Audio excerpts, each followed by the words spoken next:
안녕하세요. 전 쓰레기 같은 전 남편 덕분에 성공한 사업가가 된 40대 돌싱녀입니다. 이혼을 한 지도 시간이 꽤 흘렀고, 그래서 그런지 잊고 지낸 시간이 많았는데, 아이스 아메리카노를 테이크아웃해서 마시다 이 커피 때문에 울고 웃었던 결혼 생활이 문득 떠올라 사연을 쓰게 되었어요. 긴 이야기가 될 수 있지만 한번 들어보실래요? 저와 남편은 같은 회사에 다니고 있었어요. 전 신입사원이었고 남편은 팀장님, 나이 차이는 9살이나 났었죠. 그때 제 나이가 26살, 그야말로 꽃 같은 나이였는데 제가 미쳤었죠. 이상형도 아닌 남자와 사랑에 빠져 결혼까지 하게 되었으니 말이에요. 그땐 눈에 콩깍지 단단히 낀 것인지 글쎄 이빨에 고춧가루 낀 모습도 멋있어 보였으니 말 다 했죠 뭐. 전 어릴 적 부모님이 이혼을 하셔 엄마가 절 혼자 키워주셨는데 그래서 그랬던 것인지 때론 연인 같고 때론 아빠 같은 남편이 좋았고 저도 모르는 사이에 참 많이 의지했어요. 가끔 어쩔 수 없이 세대 차이가 느껴지긴 했지만 그 정도는 사랑으로 충분히 극복을 할 수 있었습니다. 극복할 수 없는 건 다른 곳에서 생겨났어요. 전혀 예상치 못한 곳에서요. 3년 연애하고 결혼을 한 저희 부부는 남편의 나이가 있으니 임신을 서둘렀고 예상보다 빨리 임신에 성공했어요. 문제는 그만큼 쉽게 유산도 되더군요. 1년 동안 2번, 한 번은 계륵 유산으로 특별한 증상이 없어 검진날 병원에 가서야 알았고 2번째는 임태기 2주를 확인하고 달려간 산부인과에서 자궁 외 임신이란 말을 들었죠. 전 겁이 났어요. 습관 유산으로 이어질까 봐요. 상상만으로도 끔찍했어요. 여보, 그러지 말고 회사 그만두는 건 어때? 응? 회사를? 그래, 당신 요즘 너무 힘들어 보여. 충분히 좀 쉬면서 몸 관리도 해. 아무래도 회사 다니면 알게 모르게 스트레스도 많이 받고 여러모로 집에서 쉬는 게 좋을 것 같아. 어때? 아무리 그래도 첫 회사이기도 하고 사실 아기 낳으면 회사 생활 다시 하기 힘들 텐데 아무래도 이대로 그만두긴 좀 아쉽기도 해. 그리고 아기 태어나기 전에 돈도 같이 벌어두면 좋잖아. 돈 걱정은 말고 내가 있는데 돈 걱정을 왜 해? 그리고 아기 낳고도 회사 다시 다니면 되지. 우리 엄마도 있고 장모님도 계시잖아. 일단 임신부터 생각하자. 이러다 또 잘못되면 당신 몸에 큰 문제 생길까봐 걱정되어서 그래. 알겠어. 그렇게 하도록 할게. 결국 전 남편의 권유대로 회사를 그만두게 되었죠. 한동안은 좋았어요. 대학교를 다니면서도 아르바이트를 쉬어본 적이 없었는데 쉬게 되니 이유가 어찌 되었든 좋긴 하더군요. 하지만 몸이 편해진 대신 정신이 힘들기 시작했어요. 남편은 생활비를 주는 대신 저에게 맘 편히 쓰라며 체크카드를 주었는데 그게 화근이었죠. 처음엔 10만 원, 그 다음엔 5만 원. 그렇게 시작된 연락은 어느새 카드를 긁을 때마다 오기 시작했습니다. 여보, 택시 탔어? 방금 문자 왔던데? 오늘 엄마 집에 간다고 했었잖아. 엄마가 반찬 챙겨줬는데 너무 무거워서 택시 탔어. 버스 정류장까지 거리 꽤 되는 거 알잖아. 그 무거운 걸 들고 갈 자신이 없었어. 그렇다고 기껏 싸주는 음식 버스 못 탄다고 두고 올 수도 없고. 왜? 아까워?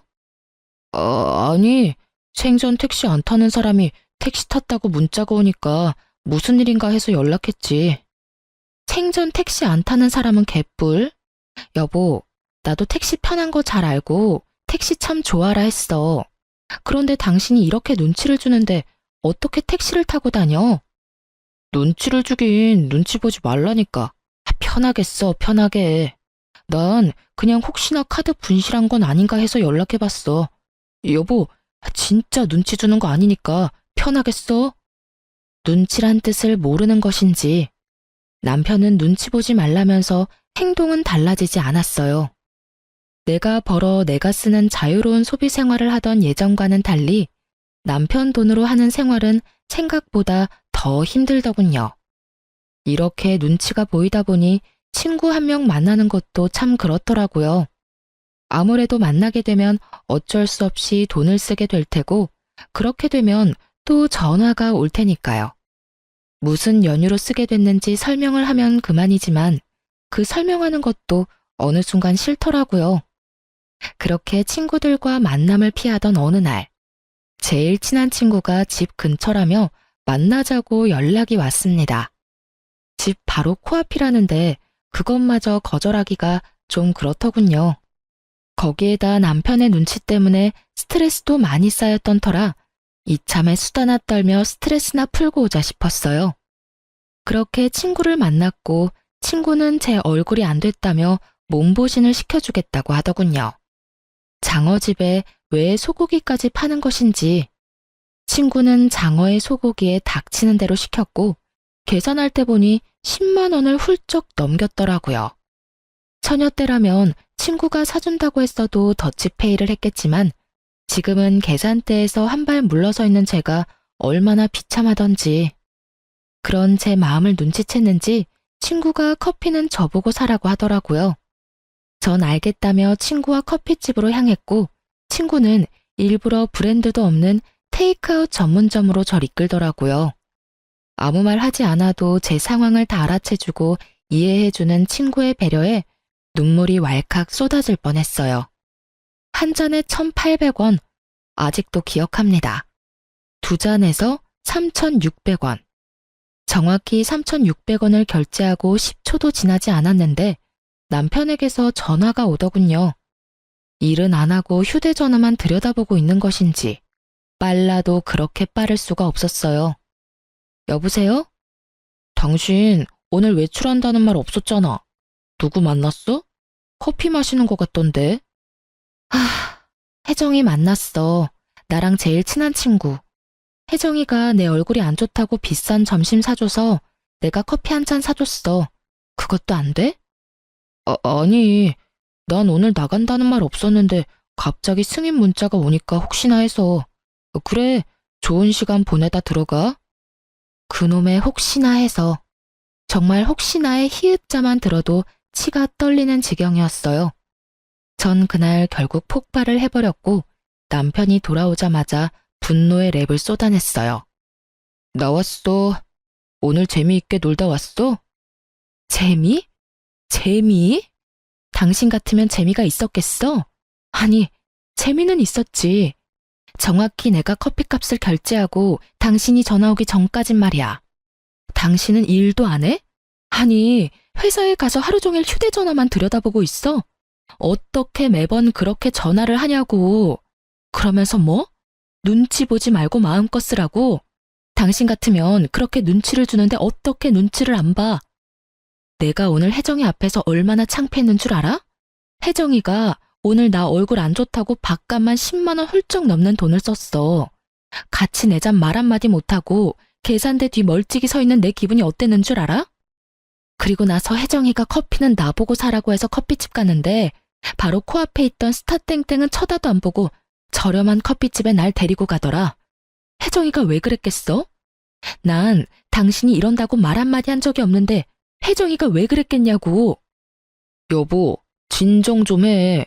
난 그런 뜻이 정말 아니고 혹시나 해서 전화를 했던 거야. 그놈의 혹시나.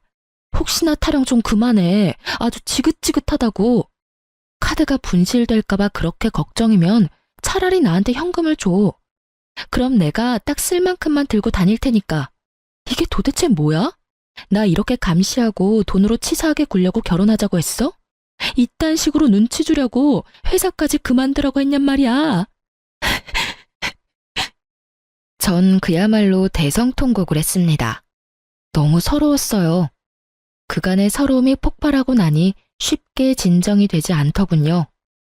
얼마나 울었는지 남편이 무릎까지 꿇고 싹싹 빌고 사정사정을 하는 모습에 가까스로 그쳤을 땐 목이 다 쉬어 목소리도 나오지 않았어요.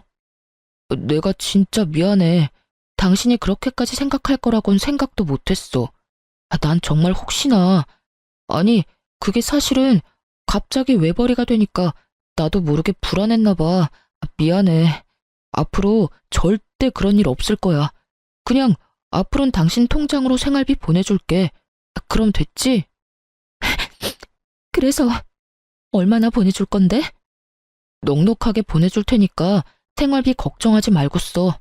그리고 다음에 혜정 씨 만나면 당신도 거하게 한턱 내.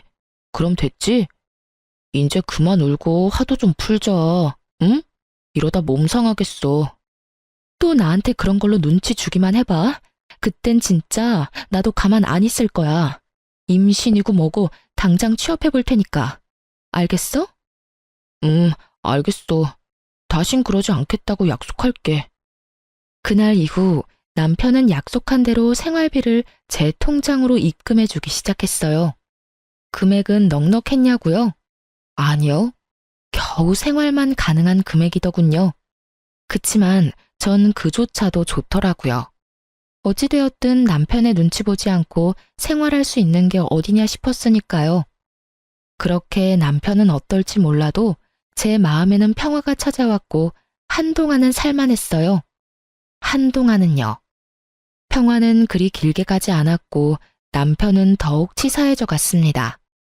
그런 남자라곤 상상도 못했는데 정말 사람이 돈 가지고 치사하게 구니 마음이 확 상해버리더군요.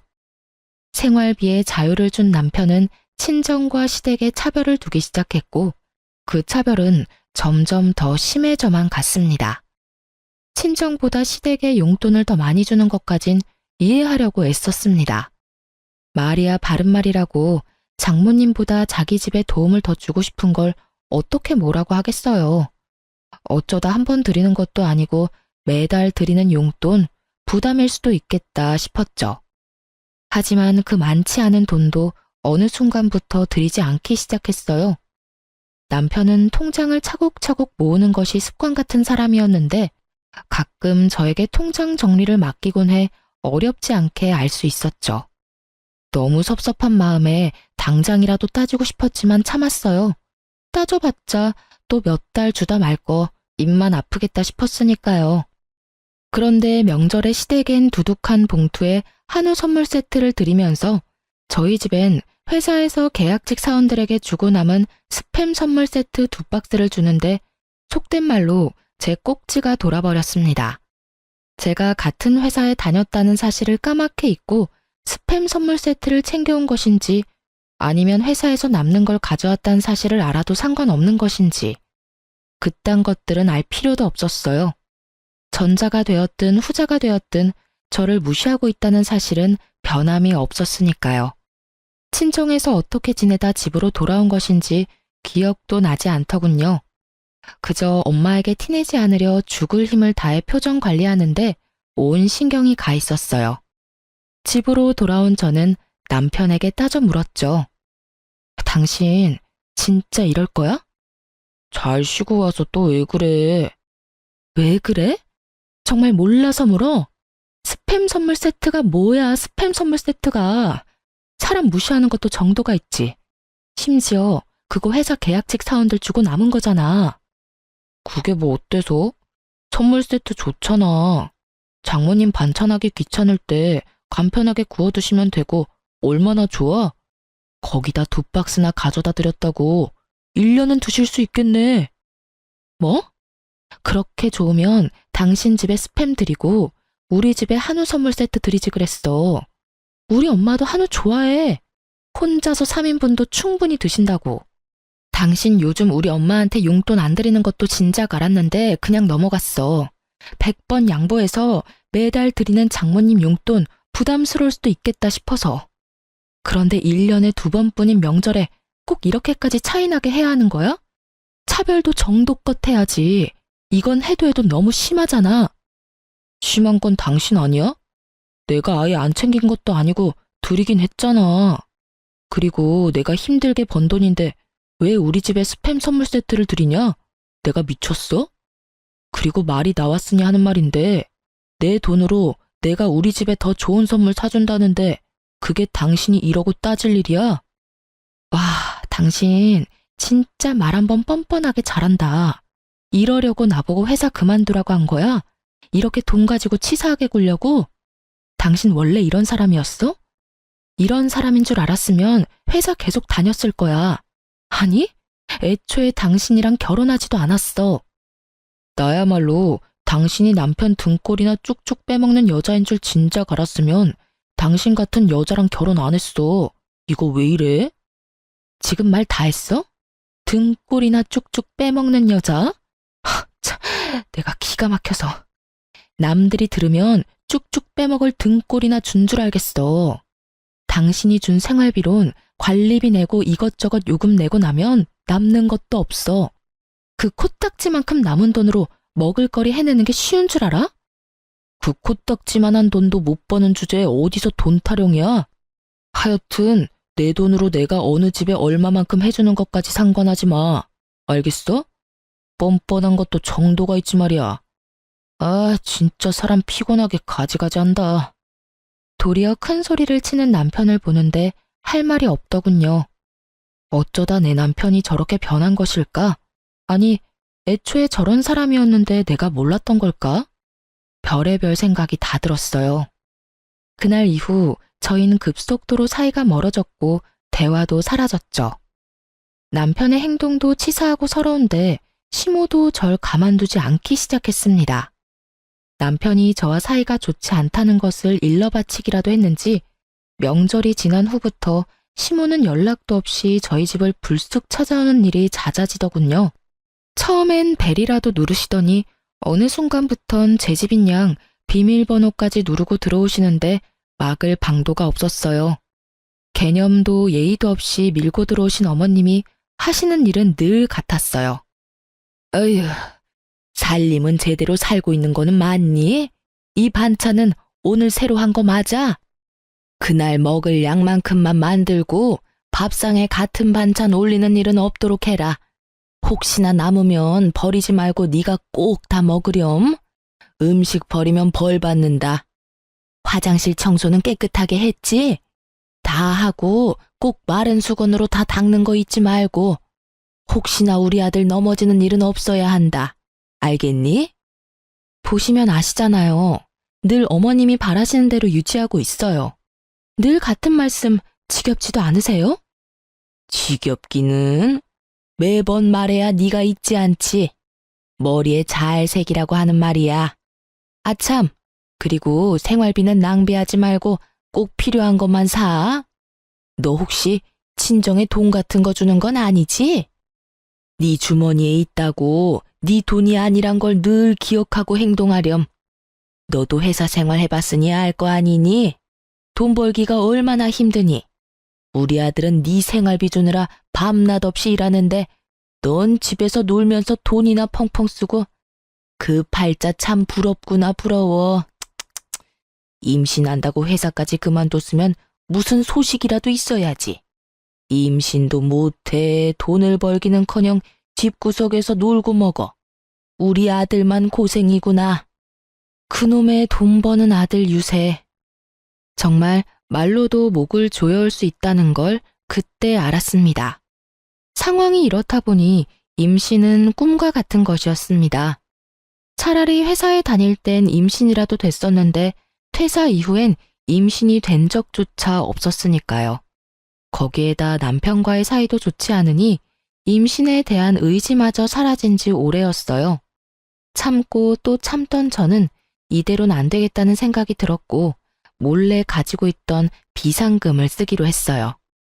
퇴직금과 그간 모은 돈을 적금으로 묶어뒀었는데 그걸 깨기로 한 것이었죠. 만기가 얼마 남지 않았지만 그깟 이자 좀 받겠다고 더 참았다간 명줄을 다 깎아먹을 판이었으니 더는 지체하지 않았어요. 전 적금을 깨고 바로 가정용 미싱을 구매했어요. 몇 날 며칠을 고민해본 결과 처녀 때부터 재봉틀로 이것저것 만드는 것을 좋아하고 잘했던 터라 뭘 만들어 팔자는 결론이 난 것이었죠. 처녀 때부터 쓰던 낡은 재봉틀을 처분하고 새로운 재봉틀을 사 집으로 돌아온 날 새로 태어난 기분마저 들더군요. 재봉틀 하나 샀을 뿐인데 이미 다 해낸 기분이 들어서 자신감이 생겨났어요. 그런 저를 보며 남편은 무시하며 콧방귀를 끼어댔지만 전 아랑곳하지 않고 남편에게 부탁을 했습니다. 그깟 재봉틀로 뭘 할 수 있다고. 괜한 돈 낭비하지 말고 그 돈으로 맛있는 거나 사 먹어.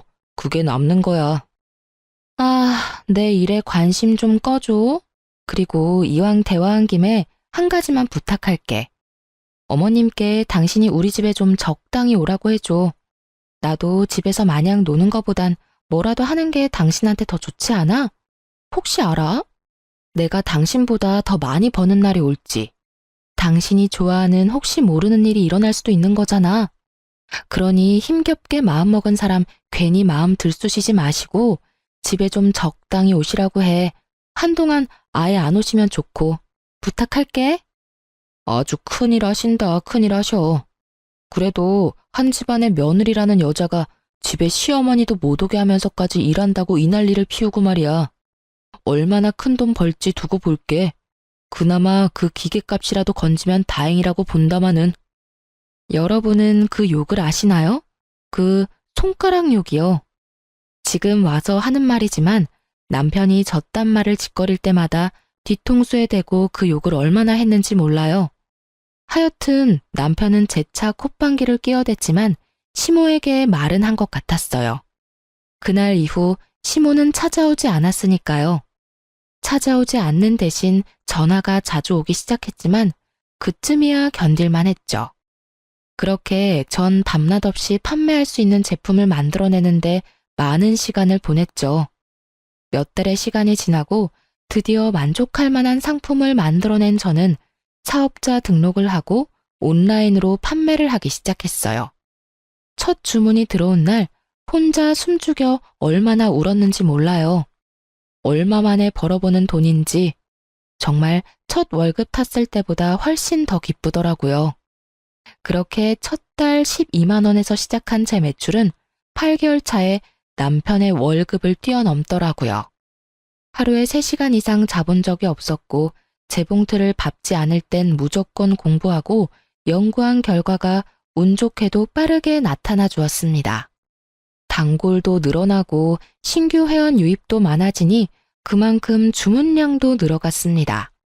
그 덕분에 1년이 넘어가던 때에 전 적당한 사무실을 얻고 직원도 생기게 되었어요. 사업이 번창하는 대신 남편과는 더욱 멀어져만 갔고 시모의 폭언은 점점 선을 넘고 있었습니다. 분명 음성통화인데 왜 영상통화를 한 것 같은 느낌인지 시모와 전화통화를 하고 나면 시모의 잔뜩 구겨진 얼굴이 그려서 기분이 몇 배는 더 나쁘더군요. 넌 도대체 뭐하고 돌아다니길래 연락도 안 받니? 저도 요즘 일하고 있다고 말씀드렸잖아요. 요즘 일이 좀 바빠져서 전화 못 받았어요. 참나, 누가 들으면 아주 큰 사업이라도 하는 줄 알겠다. 유세도 그런 유세가 또 없구나. 집구석에서 재봉틀질이나 해서 벌면 얼마나 번다고 그 난리야? 그리고 일하면 시애미 전화 받지 말란 법이라도 있니? 지금 그걸 변명이라고 하는 게야? 넌 도대체 친정에서 뭘 배워서 시집으로 온 게야? 이따위로 굴 거면 당장 그거 때려치우거라. 어머님, 당장 때려치우면 저희 집 생활이 안 돼요. 어머님 잘난 아들이 생활비조차도 안 준 지 오래됐거든요. 남편은 제가 재봉틀을 사고 난 뒤부터 생활비를 줄이기 시작하더니 그마저도 주지 않은 지 오래되었고 전 더럽게 치사해서 별말 하지 않고 있었어요. 득달같이 화를 내던 시모도 제 말을 듣고선 어버버 하더니 전화를 끊어버리더군요. 네가 얼마나 돈을 펑펑 썼으면 내 아들이 생활비까지 끊었겠어? 이래서 집안엔 여자가 잘 들어와야 한다고 했거늘 남편을 잘 보필하기를 하나 그렇다고 능력이 좋긴 하나 남들 다 낳는 애도 못 낳고 누굴 탓하겠니? 너 같은 것도 며느리라고 모시고 사는 내가 등신이지. 아이고 속 터져. 끊어라. 네 목소리 계속 듣고 있다간 화병으로 쓰러질 것 같으니. 누가 하고 싶은 말을 누가 하는 것인지. 상황이 이렇게 되니 정말 이젠 이혼해야 하나 싶더라고요. 능력 없고 남편을 사랑하던 예전과는 달리 지금은 혼자 살아갈 능력도 되고 무엇보다 남편을 이제 사랑하지 않으니까요. 아니, 사랑하지 않는 걸 넘어 남편의 꼴도 보기 싫은 지경이었어요. 전 이혼을 심각하게 고민하기 시작했어요. 그러던 어느 날 저의 심각한 고민을 한 방에 날려줄 광경을 보게 되었습니다. 그날도 남편이 늦는다고 문자가 왔고 전 지난날보다 매출이 2배가량 늘어 기분이 좋았던 터라 그간 미뤄왔던 데이트 약속을 잡았어요. 바로 친정엄마와의 데이트요. 오랜만에 엄마와 만나 쇼핑을 하고 고급 한정식 집으로 저녁을 먹으러 갔어요. 엄마와 함께 입구에 들어서는 순간부터 제 시선을 사로잡은 여자가 있었어요. 나이는 많아봤자 20대 중후반쯤 되어 보이는 여자가 몸에 걸치고 손에 든 것만 해도 차 한 대 값은 좋게 넘어 보이는데 저도 모르게 시선이 가더군요. 언뜻 드는 생각에 집에 돈이 많은가? 했던 것 같아요. 그렇게 엄마와 전 제대로 잘 대접받은 기분이 드는 저녁을 먹고 가게를 나서고 있었습니다. 엄마는 오랜만에 딸과 한 데이트가 좋으셨는지 소녀처럼 신나셨더라고요. 딸, 엄마 오늘 진짜 기분 좋아. 딸이랑 이렇게 쇼핑도 하고 이런 곳에서 밥도 먹고. 그래? 앞으로는 이런 데이트 자주 하자. 엄마가 이렇게 신나하니까 나도 스트레스 풀리고 좋아. 자주는 말고 가끔 해, 가끔. 우리 딸 힘들게 돈 벌어서 엄마한테 다 쓸 일 있니? 아주 가끔 1년에 한 번 정도만 데이트해. 아유, 엄마. 딸 이제 돈 잘 벌어서 이 정도는 하고 살아도 돼. 평소에 일만 하느라 돈 쓸 시간도 없는데 이런 데라도 쓰고 살아야 또 열심히 돈 벌 에너지가 생기죠. 그러니까 엄만 그런 걱정하지 말고 시간이나 내주세요. 딸이랑 데이트할 시간. 그렇게 하하호호 엄마와 완벽한 데이트였는데 그 완벽을 산산이 조각내는 광경이 펼쳐지고 있었습니다. 기억하시나요? 제가 조금 전 입구에서 봤던 그 명품을 휘감은 여자. 그 여자도 식사를 마쳤는지 입구에서 멀지 않은 곳에 서 있었는데 글쎄 그 여자가 제 시댁 식구들과 함께 있는 것이 아니겠어요? 엄마도 걸음을 멈추고 저에게 사돈들이 아니냐며 물어오더군요. 그때였어요. 어디선가 나타난 남편이 숨 쉬는 것보다 자연스럽게 그 여자 어깨에 팔을 두르는데 전 어이가 없어서 웃음이 나더군요. 사연을 들어보면 그런 장면을 보게 되면 큰 충격에 휩싸이거나 배신감에 눈물이 난다는데 전 그냥 어이가 없었어요. 40대 아저씨와 20대 아가씨가 다정히 어깨를 두르고 있는 모습이라니. 상상해 보세요. 여러분도 웃기지 않나요? 절 더 어이없게 만들었던 건 그 인간들의 대화 내용이었어요. 그 인간들은 당연히 저와 엄마가 그곳에 있는 걸 꿈에도 몰랐고 말인지 방귀인지 알 수 없는 대화를 이어가고 있었습니다. 다시 말하지만 엄마는 우리 새아가가 너무 마음에 드는구나. 아, 새아가라고 불러도 되지? 그럼요, 어머님. 편하신 대로 불러주세요. 그래, 하여튼 이 엄만 우리 새아가가 너무 좋구나. 어디서 이런 아가씨를 다 만난 게야? 이런 아가씨를 만날 수 있는 녀석이 왜 그런 년이랑 결혼을 해서는 이게 뭐니? 번거롭게 이혼해야 해. 우리 새아가는 이혼하는 너 기다려야 해. 엄마는 너 이혼할 동안 그런 년 계속 보고 살아야 해. 그 잘못된 결혼 하나 때문에 이게 무슨 고생이야? 어휴, 어찌되었든 넌 빨리 그 빌어먹을 년이랑 빨리 이혼이나 해. 이혼하는 대로 우리 새아가와 서둘러 재혼하고. 어머니, 자꾸 년년 하지 마세요. 우리 다은이 놀랜다고요. 어머, 나도 모르게 욕이 나왔구나.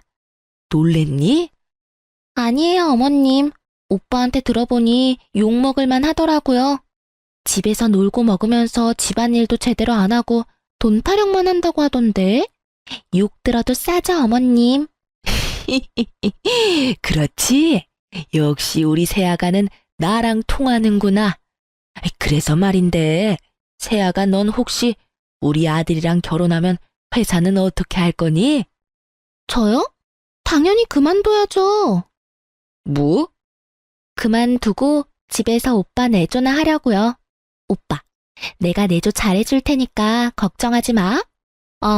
집에 생활비도 안 줘도 돼. 우리 아빠가 나 시집 가도 주던 용돈은 계속 준다고 하셨거든. 오빠 월급은 오빠가 알아서 해. 난 아빠가 주는 용돈으로 충분하니까 말이야. 그래? 고마워, 자기야. 역시 내가 여자 하나는 잘 골랐단 말이야. 말해 뭐하니? 세아가 우리 집에 와줘서 고맙구나. 상간녀의 말에 남편 놈과 시부 얼굴에 웃음꽃이 피더군요. 집에 돈 한 푼 들이지 않을 때부터 알아봤어야 했는데 제가 아니랬던 거죠. 설마 바람까지 피울 거란 생각조차 못했으니까요. 그것도 저렇게 젊은 여자와 바람을 피우다니 어떤 면에선 참 대단하다는 생각도 들더군요. 그 당시 남편 나이가 40이었는데 겉모습은 50대는 좋게 되어 보이는 노안 중의 노안이었거든요. 그런 남편에게 20대 여자가 꼬이다니. 나만큼이나 눈빛 여자가 있다는 사실에 놀랍기도 했어요. 제가 여러모로 감탄을 하고 있는 사이 이 모든 상황을 지켜보던 엄마는 당장이라도 누구 머리채라도 집어뜯을 기세로 팔을 걷어붙이기 시작하셨고 전 뜯어 말렸어요. 내 저것들을 그냥... 엄마, 잠시만 기다려봐. 뭘 기다려? 이런 건 현장 급습이 답이라고 이거사. 엄마, 현장 급습을 한다고 돈이 생겨 밥이 생겨? 기다려봐. 내가 다 알아서 할 테니까. 지나치게 차분한 저의 모습을 본 엄마는 의아해하시는 것도 잠시 저의 뜻을 따라주셨어요. 그렇게 완벽한 하루뿐 아니라 결혼 생활마저 산산조각난 저는 차분하게 복수를 준비했습니다. 사연에서만 듣던 흥신소, 그 흥신소 능력이 생각보다 더 좋더군요. 작업비를 넉넉하게 들였더니 생각보다 더 빠르게 탈탈 털어주시더라고요. 벌써 끝나셨나요? 뭐 길게 따라다닐 필요도 없던데요. 며칠 찍은 사진만으로도 충분하실 겁니다. 그리고 또 말씀드릴 것이 있는데 그 상간녀 말이에요. 부잣집 아가씨 아니던데요. 부잣집은커녕 고아의 술집 여자입니다. 빚도 엄청나게 많아서 여기저기에서 독촉이 장난 아니더라고요. 좀 더 조사해봐야 알겠지만 아마 남편 같은 남자한테 접근해서 돈 뜯어내고 잠적하는 게 그 여자 수법일 거예요. 이런 조사 한두 번도 아니고 척하면 척이거든요. 술집 여자가 부잣집 아가씨인 양 속이고 나이 많은 남자한테 접근하면 그 다음은 뻔하더라고요. 요즘도 이런 말 쓰는지 모르겠지만 꽃뱀이라고 하죠. 일단 지금까지 조사한 거 다 보내드릴 테니 다시 한번 확인해 보세요, 사모님. 전화를 끊고 얼마나 웃었는지 모릅니다. 꽃뱀이라니, 이 얼마나 통쾌한 단어인가요? 상간녀가 부잣집 아가씨인 줄 알고 입이 귀에 걸리던 그 인간들의 얼굴이 떠오르며 그야말로 눈물 쏙 빠지게 웃었어요. 생각지도 못한 상간녀의 정체에 전 계획보다 빠르게 이혼을 진행했어요. 상간녀 소송도 하지 않기로 했죠. 혹시나 소송 과정에서 상간녀의 정체가 드러나면 그거야말로 말짱 도루묵이 될 테니까요. 전 남편에게 준비한 외도 증거만을 내밀며 이혼을 요구했어요. 이거 받아. 이게 뭔데? 준비된 증거물들을 건네니 남편은 조금 놀란 듯 했습니다. 그렇겠죠. 저를 집에서 밥이나 축 내는 밥순이 정도로 알고 있었을 텐데 그런 걸 건네니 놀라지 않을 수가 없었겠죠. 사진들을 살펴보던 남편은 오히려 잘 됐다는 투로 말을 하더군요. 차라리 잘 됐네. 그렇지 않아도 어떻게 말을 꺼내야 할지 고민이었는데 우리 이혼하자. 당신도 알다시피 나 다른 여자 생겼어. 나 그 여자 사랑해. 그렇겠지.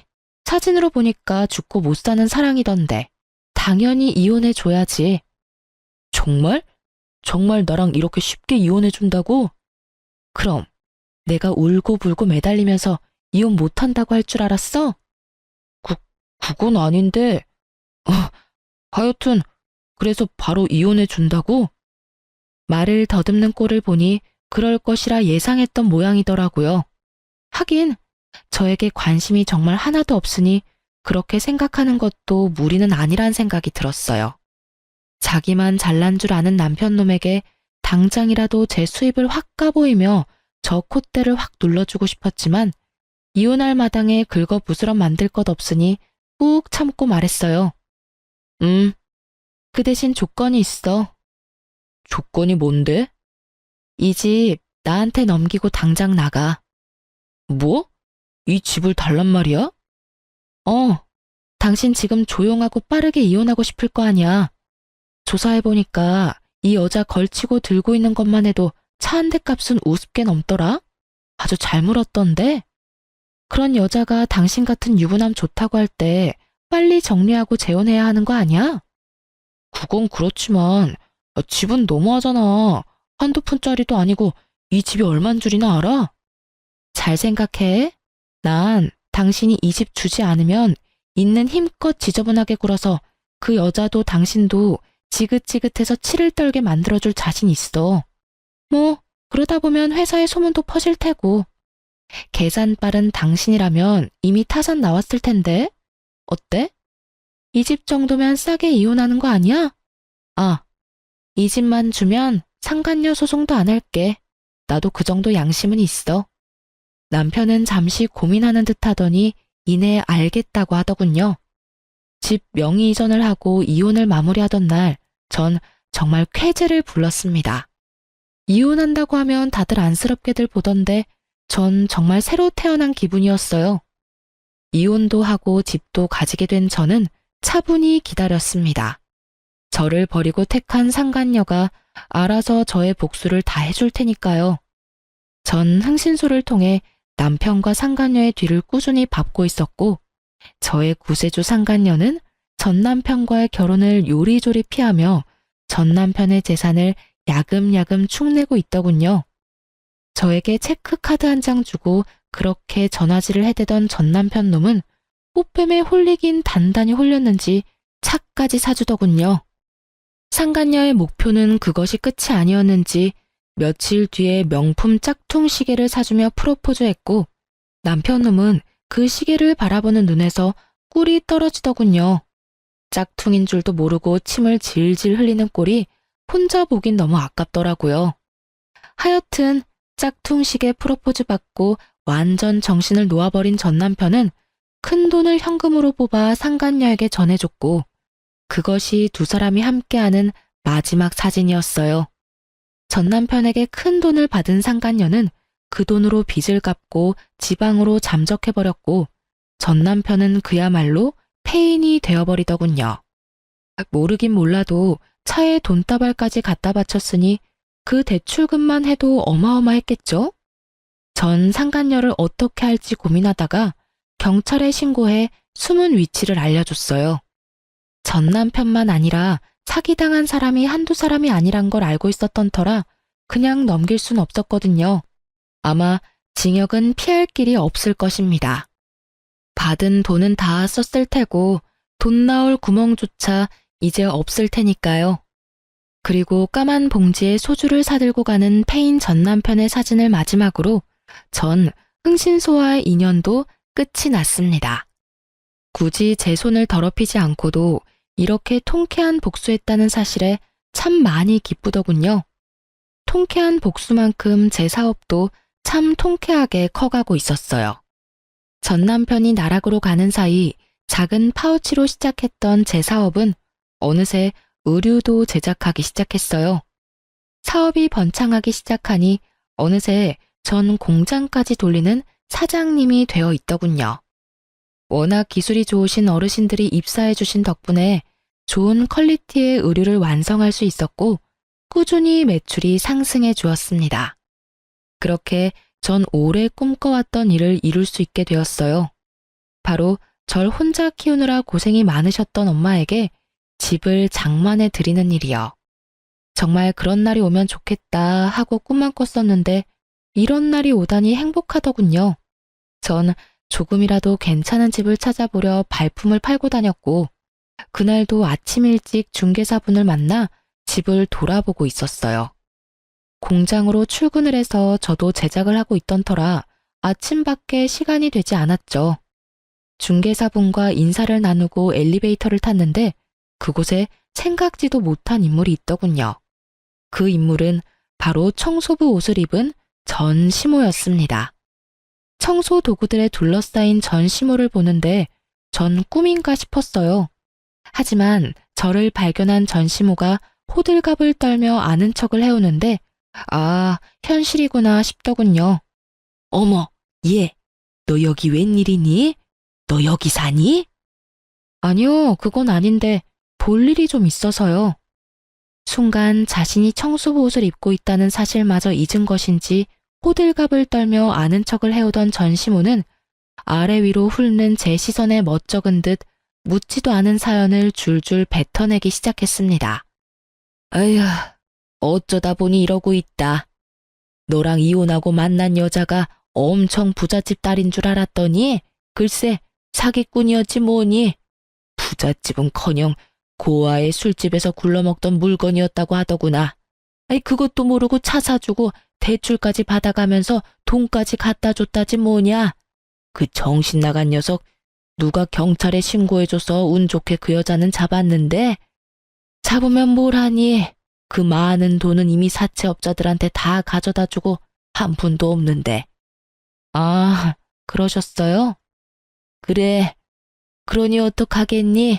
하나밖에 없는 아들 신용불량자 만들 순 없으니 있는 집 팔아서 대출금까지 갚아줬는데 그 아들이란 놈은 사랑 타령이나 하며 일은커녕 술만 먹는 폐인이 됐고 그 충격에 영감은 쓰러져서 병원 신세 지고 있고 그러니 어쩌겠니? 나라도 돈을 벌어야지. 아, 고생이 많으시네요. 굳이 듣고 싶지도 궁금하지도 않은 이야기를 뭘 그렇게 구구절절 읊고 있는 것인지 모르겠더군요. 기계에 가까운 제 대답과는 달리 중개사분의 눈은 반짝이고 있었어요. 하긴 웬만한 막장 스토리보다 자극적이니 중개사분의 반응도 이해는 됐어요. 한참을 자신의 한스러운 이야기를 풀어내던 전시모는 이제야 제 안부도 궁금했는지 제 차림을 훑기 시작하더군요. 평소에 전 제가 만든 옷을 주로 입고 다녔는데 그날도 마찬가지였어요. 그 당시에 힘쓰고 있던 상품은 트레이닝복 바지였는데 그날 그 바지를 입고 있었죠. 그리고 상의는 아마 후드티 정도였던 것 같아요.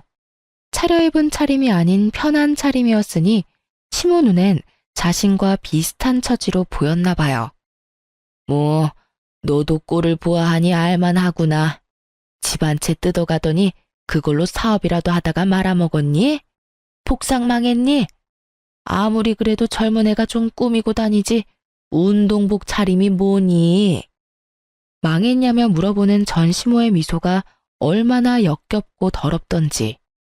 자신의 꼴이 그러하니 저도 망해야만 한다는 그 심보가 참 알만하더군요.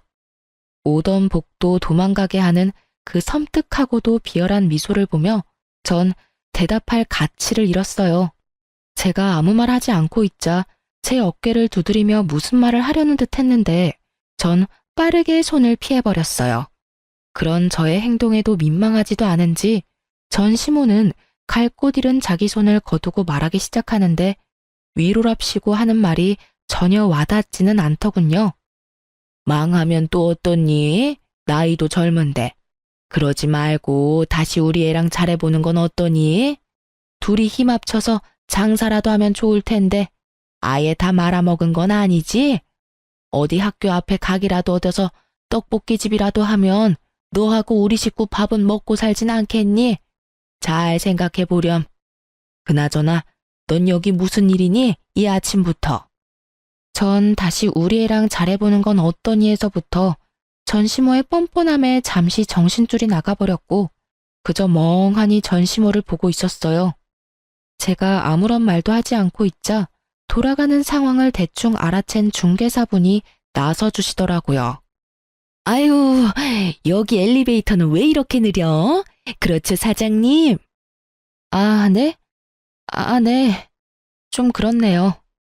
느리기도 느린데 로열층까지 올라가느라 더 그렇네요. 이제 거의 다 왔어요. 그나저나 나이도 젊은 것 같은데 그 나이에 어떻게 이런 집을 다 사신대요? 대출 하나 없이 사신다고 하셨죠? 정말 대단하시다. 일전에 언뜻 통화하는 거 들으니까 공장도 크게 하시는 것 같은데 그 나이에 성공한 사업가라 정말 대단하네요. 거기에다 효녀라니 이 집 엄마 사준다고 했었죠?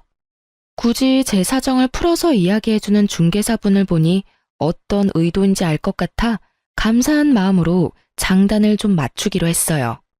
네, 저 키우느라 고생만 하셔서 노후에 좋은 곳에서 사셨으면 해서요. 운 좋게 사업이 잘 돼서 지금은 돈 걱정 없이 집도 보러 다닐 수 있게 됐네요. 몇 년 전만 해도 전 남편 생활비 카드 쓰면서 1,800원짜리 커피 사 먹는 것도 눈치 보면서 살았는데 그러고 보면 사람 인생이란 거 참 모르는 거예요. 그렇지 않나요? 네? 1,800원 쓰는 것도 눈치를 줬다고요? 어휴, 뭐 그런 놈이 다 있어요. 이혼 잘하셨네. 그런 놈이랑은 더 살아봤자 뻔하다고요. 마누라한테 아낀 돈으로 나가서 엄한 여자 배나 불려주다가 뒤통수 제대로 맞고 페인되는 거 안 봐도 뻔한 결과라고요. 조강지쳐 버리고 잘 되는 놈을 본 적이 없어요, 내가. 하여튼 사장님 엄마 부럽네, 부러워. 우리 딸은 뭐 하나 몰라. 중개사분이 얼마나 센스가 넘치시는지 전시모 속을 확확 뒤집는 말만 골라서 하시는데 아니나 다를까 전시모의 얼굴이 울그락불그락 하다 못해 터질 것만 같더라고요.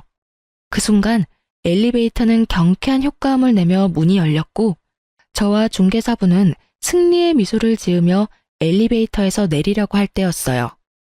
얼굴을 붉히고 서 있던 시모는 이대로 저를 놓치면 안 되겠다 싶었는지 저의 옷을 꽉 붙잡고 아무 말 대잔치를 하기 시작하더군요.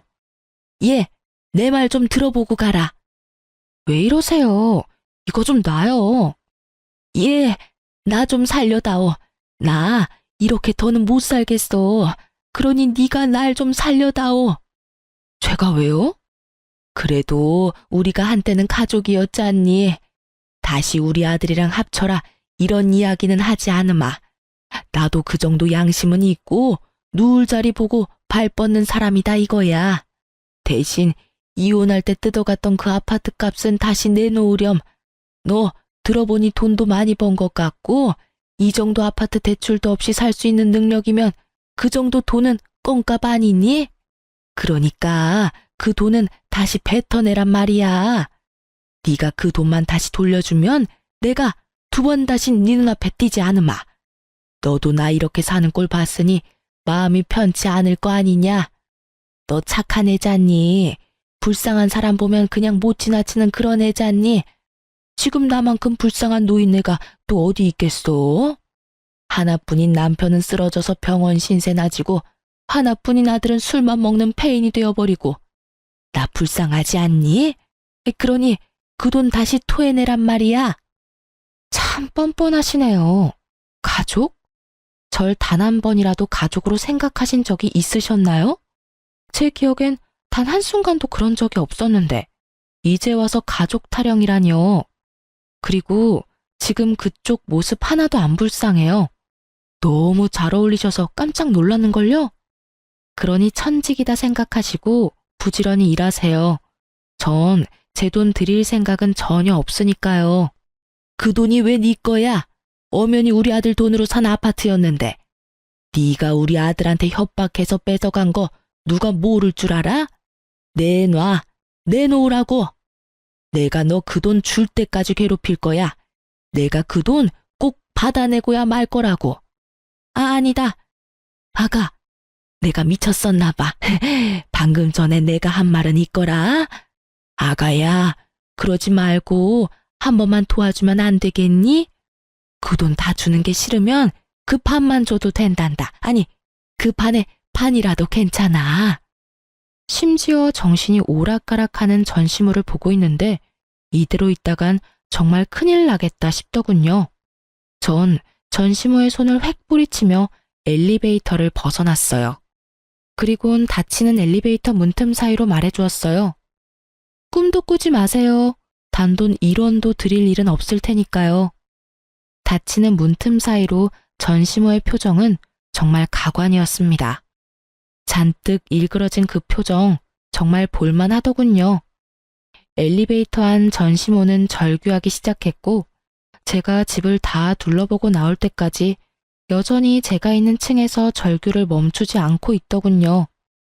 그 덕분에 중개사분과 전 계단으로 내려오게 되었지만 내려오는 내내 웃음이 떠나지 않았습니다. 참 즐겼던 악연이 끝이 났어요. 다행스럽게도 찾아오시거나 마주치는 일은 없었어요. 전시모와의 만남은 의도한 것은 아니었지만 결과적으로는 완벽한 복수의 마침표가 되어주었어요. 사연을 적다 보니 시간 참 빠르게도 흘러갔네요. 26살에 시작한 사연이 지금은 어느덧 40대가 되었으니까요. 요즘 전 여전히 일과 사랑에 빠져 행복하게 살고 있어요. 생각해보니 제대로 연애도 해본 적이 없네요. 뭐 연애 비슷한 건 했는데 영 재미가 없더라고요. 저희 엄마는 아파트에서 잠깐 사시다 주택으로 이사하셨어요. 아파트보단 주택이 편하시다고 하셔서요. 당연히 중개는 센스 넘치시는 그 중개사분을 통해 했어요. 아무튼 전 지금 단독주택에서 엄마와 함께 살고 있어요. 올여름엔 엄마와 함께 해외여행을 계획 중인데 저희 둘 다 해외는 처음이라 긴장 반 설렘 반으로 벌써부터 짐을 챙기고 있어요. 아직 한참이나 남았는데도 벌써 짐을 3번이나 풀었다 쌌다 한 거 있죠? 그런 저를 보시던 엄마는 설레발 친다며 나무라셨지만 사실 저보다 엄마가 더 기대하고 계세요. 몰래 영어 공부하시는 거 제가 다 봤거든요. 이혼을 하고 난 뒤 제 모든 순간순간이 다 꿈만 같네요. 2,000원도 안 되던 커피 사 먹는 것도 눈치가 보이던 그때 비하면 지금은 여느 제발 부럽지 않네요. 이혼 타이틀을 붙게 됐지만 지금이 1000배 만배는 행복해요. 이로써 저의 인생 역전 이혼 스토리가 끝이 났네요. 어떻게 들으셨을지 궁금하네요. 지금까지 저의 긴 사연 들어주셔서 감사합니다.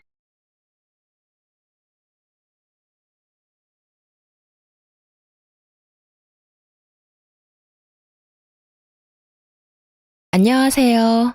전 서울 근교에 살고 있는 30대 여성입니다. 평소 열차를 애청하는 애청자인데요. 사연을 듣다 보니 진짜 다양한 사연들이 많더라고요. 각양각색의 사연들을 듣고 있는데 제 사연도 열차에서 소개되는 사연 못지않아 하소연도 할 겸 쓰게 되었어요. 조금 긴 이야기가 될 수 있겠지만 한번 들어봐 주실래요? 저와 남편은 대학교 때 처음 만났어요. 같이 아르바이트를 하다가 눈이 맞은 케이스인데 사귀다 보니 남편이 군대를 가게 됐고 어쩌다 보니 꽃신을 신게 되었어요.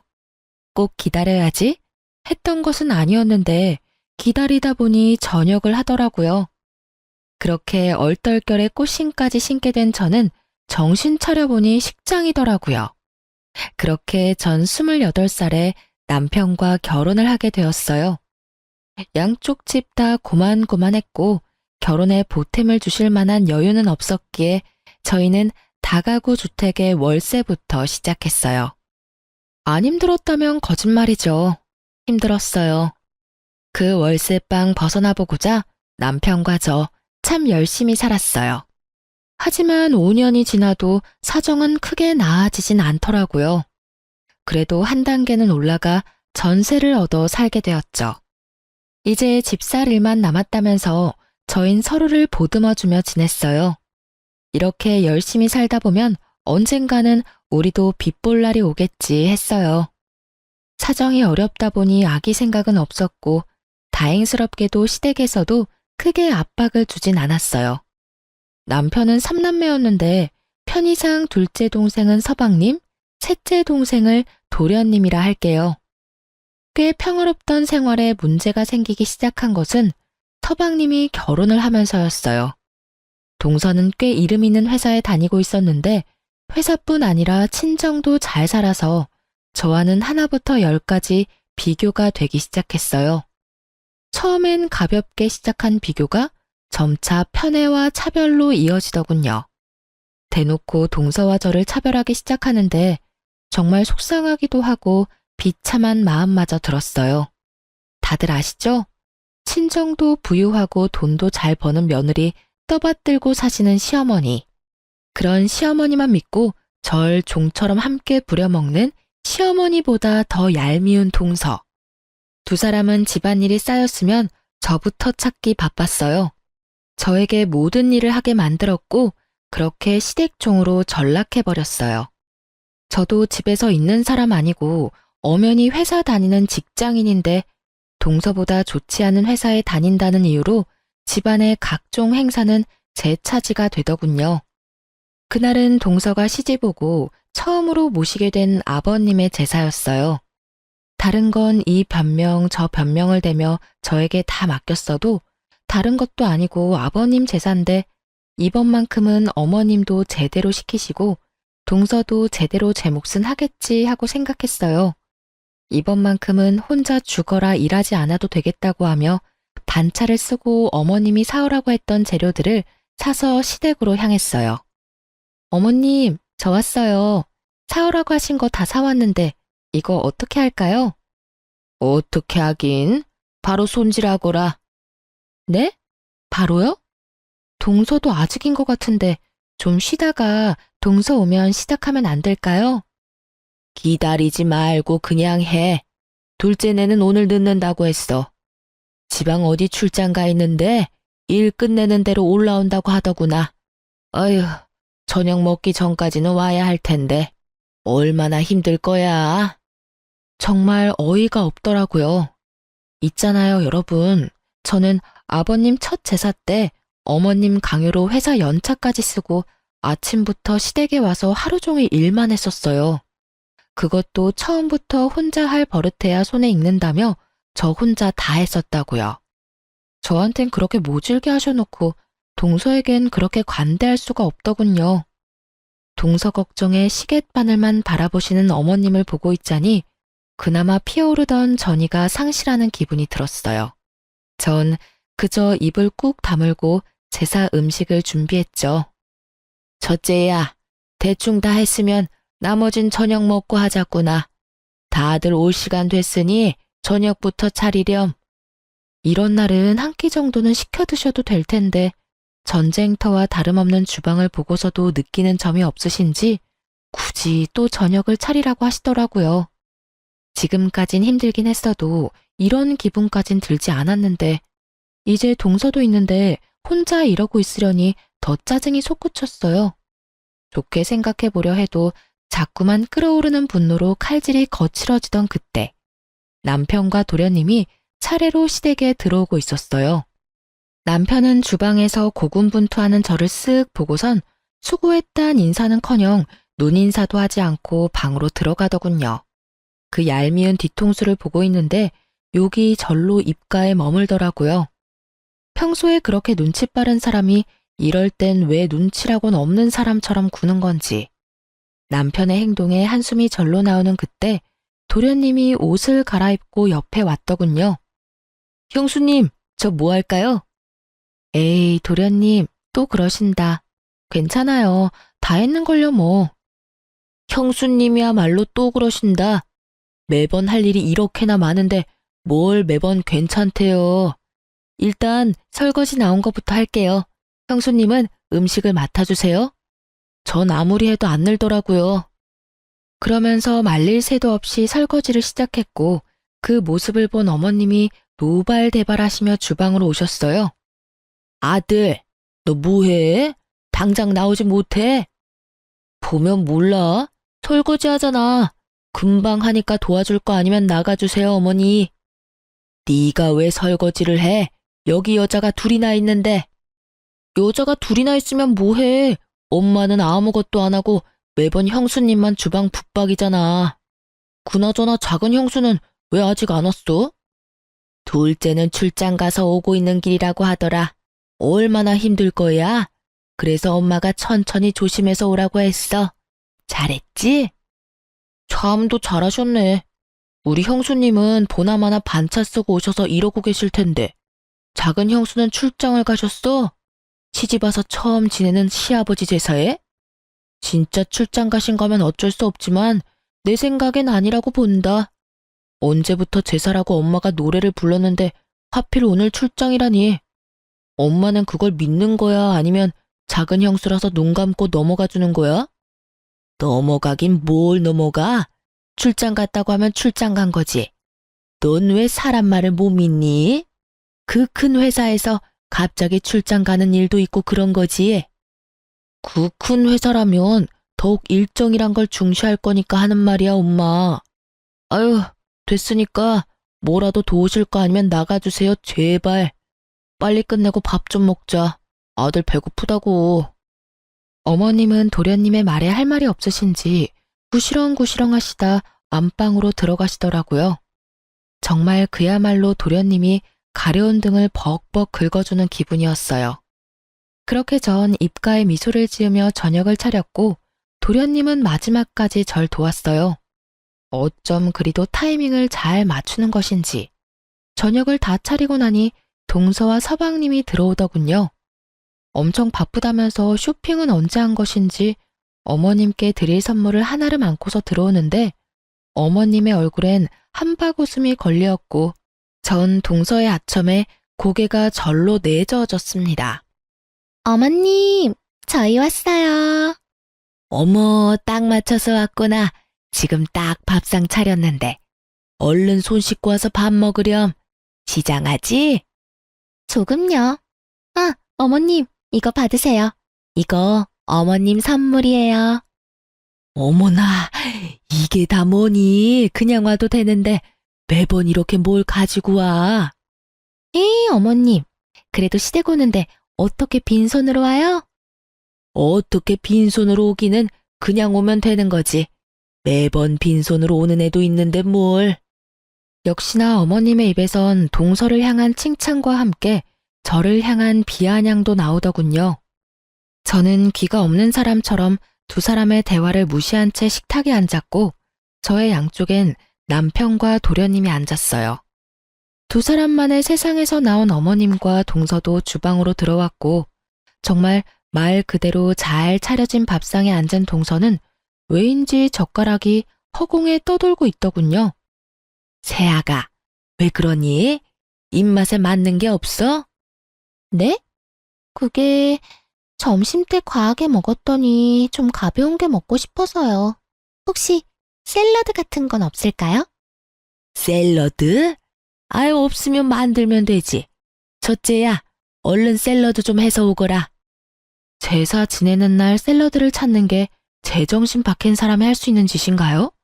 아니, 찾을 수도 있다고 쳐도 샐러드가 무슨 나와라 뚝딱 하면 나오는 것도 아니고 재료도 소스도 없는데 어떻게 뚝딱 만들어내나요? 거기에다 왜 제가 동서가 먹고 싶은 샐러드까지 만들어 와야 하는 건지 도저히 이대로는 안 되겠다는 생각을 한마디 하려는 찰나 저보다 더 기가 찬다는 듯 도련님이 나서 입을 뗐습니다.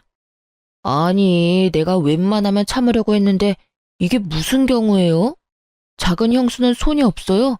아님 예의가 없는 건가? 자신에게 향하는 노골적인 비난의 화살에 동서는 버럭버럭하며 대항하더군요. 도련님, 말씀이 너무 심하신 거 아니에요? 그리고 전 그저 샐러드는 없냐고 물었을 뿐이에요. 그게 경우 예의까지 찾을 일인가요?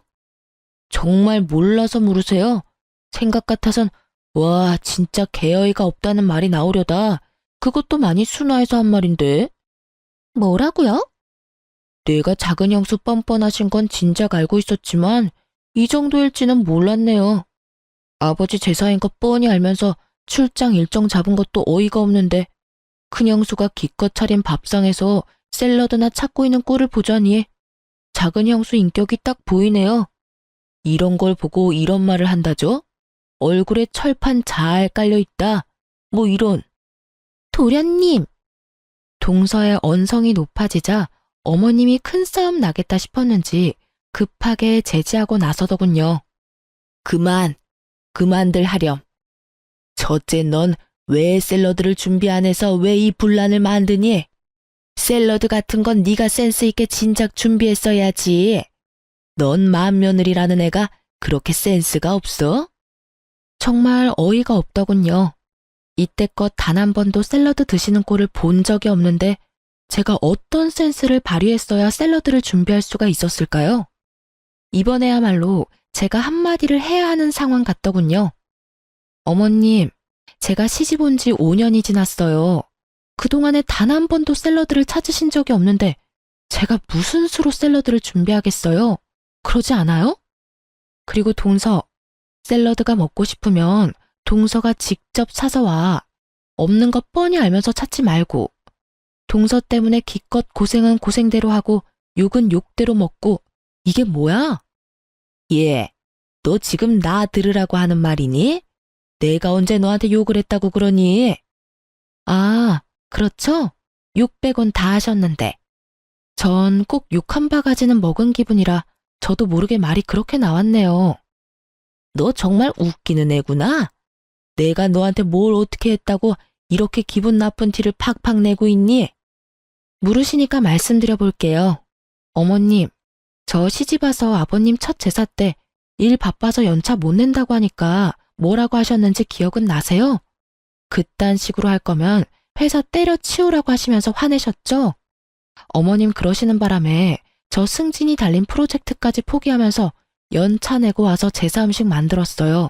그것도 저 혼자서 다요. 그런데 동서한테 어떻게 하셨어요?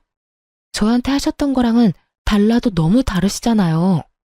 그리고 동서도 그래. 나 동서가 이름도 없는 작은 회사 다닌다고 해도 회사 일 바쁘다면 굳이 나처럼 무리하면서까지 오라고 할 생각 추호도 없어. 어차피 혼자 하던 일이니까. 그런데 있잖아. 최소한 사람이 염치라는 건 있어야지. 이 시간에 와서 차려준 밥상에 숟가락만 얹는 처지에 있을 리 없는 샐러드나 찾는 건 동서도 좀 아니라고 생각하지 않아? 제 말에 어머님은 할 말이 없으신지 어버버 하고 계셨고 동서는 얼굴을 붉히며 고개를 숙이더군요. 숙임의 의미가 반성보단 분노에 가까웠지만 그 콧대 높던 동서의 정수리를 보고 있자니 좀 통쾌하긴 했어요. 분위기가 이러하자 서방님은 화제를 돌리더군요. 아유, 형수님, 제가 대신 사과드릴게요. 죄송해요. 기분 푸세요. 아참 형, 이사할 수도 있다며? 어떻게 하기로 했어? 결정은 했어? 아직 고민 중이야. 대출을 끼자니 이자 부담이 너무 클 것 같고 그렇다고 계속 살던 집에 살자니 그것도 아닌 것 같고 저울바닥에 집은 이렇게나 많은데 왜 내 집은 없는 건지. 에휴. 그 당시 저흰 이사를 해야 하나 말아야 하나 무리를 해서라도 집을 사야 하나 말아야 하나 고민하던 중이었는데 서방님이 하필 집 이야기로 화제를 돌렸고 듣고 있던 동서가 그만 말실수하고 말았어요. 저희 부부는 굳이 알아서 좋을 것 없는 사실을 알게 된 것이었죠. 그래도 집 사서 이사하시는 게 좋지 않을까요?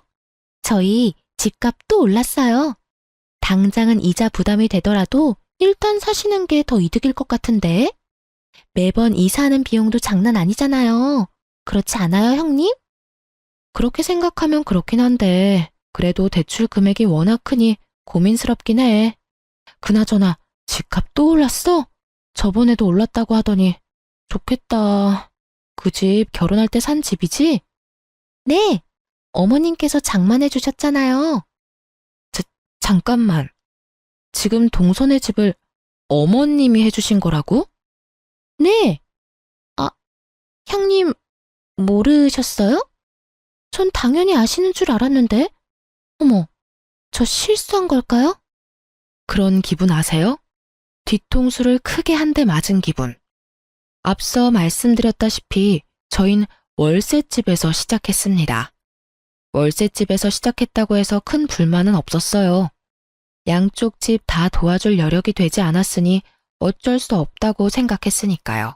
아니, 도와주실 수 있다고 한들 도와주고 말고를 결정하시는 것은 부모님들의 몫이니까요.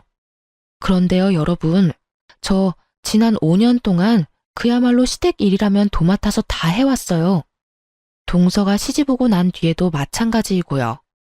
그놈의 빌어먹을 맏며느리 타령을 하시며 종처럼 부려먹으셨으면서 저희가 집 때문에 돈 때문에 고민할 때는 말 한마디 없으셨던 분이 어머님이세요. 그랬던 어머님께서 동선에 집을 사주셨다니. 섭섭할 만도 하다고 생각하지 않으신가요? 남편 역시 저와 생각이 같은지 섭섭한 기색을 감추지 못하고 있더라고요. 도련님 역시 놀란 듯 토끼 눈을 하고 있더니 이내에 고개를 내저었고 어머님, 서방님, 동서는 남편과 저의 눈치를 살피기 바쁘더군요. 침묵은 길어졌고 그 침묵을 깬 건 다름 아닌 어머님의 헛기침이었어요. 너희 너무 섭섭하게 생각하지 말아라. 너희가 결혼할 때는 알다시피 도와줄 형편이 안 됐어. 그런데 너희도 알지? 시골에 작은 땅 있던 거. 그게 둘째네 결혼할 때 개발된다고 땅값이 엄청나게 올랐지. 그래서 처분해서 둘째네 집 해준 거야. 너희 때야 없어서 못 해줬지만 둘째 때야 타이밍 좋게 돈이 생겼으니 도와주는 게 당연한 거 아니겠니? 그렇긴 하지만 섭섭한 마음이 드는 건 어쩔 수 없네요, 어머님. 섭섭? 내가 이런 말까지 안 하려고 했는데 너랑 둘째랑 같니? 넌 시집 올 때 몸뚱이 하나 덜렁 가지고 왔고 둘째는 갖출 거 다 갖춰서 왔다. 그러니 나도 받은 대로 해주는 건 당연한 거 아니니? 몸뚱이 하나 덜렁 왔다니요, 어머님. 저희 결혼할 때 이 사람 장남 노릇하느라 집에 돈이란 돈은 다 가져다 줘서 모은 돈 하나 없었어요. 그래서 저희 처음 시작할 때 전부 제가 모은 돈으로 시작했다고요. 그래서 지금 그 코딱지만한 돈으로 생색이라도 내려는 게야? 생색이 아니라 사실을 말씀드리는 거예요. 어머님이 매번 저한테 몸뚱이만 가지고 시집 왔다고 하시니까요. 언제 또 내가 매번 그랬다고 그러니? 오늘은 네가 섭섭하다 그러니까 나도 상황을 설명하다 보니까 그랬던 거지. 아니, 그리고 내가 내 돈으로 내가 썼다는데 그걸 너한테 일일이 설명해야 하니? 너 혹시 내 재산 탐내는 거니? 설마 그런 거야? 난 네가 그렇게까지 욕심 많은 애인 줄 꿈에도 몰랐구나. 탐내다뇨. 그런 뜻 아닌 거 잘 아시잖아요. 절 그렇게도 모르세요, 어머님? 글쎄, 난 잘 모르겠구나. 어쨌든 이 이야기는 더는 꺼내지 말거라. 내가 때가 되면 어련히 너희 목도 줄 터이니 기다려. 알겠어? 할 말이 없더군요. 한순간에 전 어머님께 있는지도 몰랐던 재산이나 탐내던 며느리가 되었고 오해는 풀지도 못한 채 마음의 섭섭함만 남았습니다. 그날 밤 집으로 돌아와 멍하니 있으니 남편이 말하더군요. 여보, 기분 많이 상했지? 내 기분도 이런데 당신은 오죽하겠어. 그렇지 뭐. 당신도 섭섭했지? 섭섭하긴 했는데 생각해보니까 어머니 말씀도 틀린 말이 없더라고. 본인 돈으로 본인이 도와주겠다는데 우리가 뭐라고 간섭하겠어. 그냥 지금처럼 우리 힘으로 이뤄가면서 열심히 살자. 도움받을 거라 생각도 안 하고 살았다는 걸 뭐. 우리 진짜 열심히 살자. 그렇게 저흰 다시 한번 서로를 보듬어 주었습니다. 하지만 그런 저희를 무너뜨리는 일이 벌어지고야 말았어요. 저희가 바로 전세 사기를 당하고 만 것이었어요. 깡통 전세. 뉴스에서만 보던 깡통 전셋집이 바로 우리 집이더군요.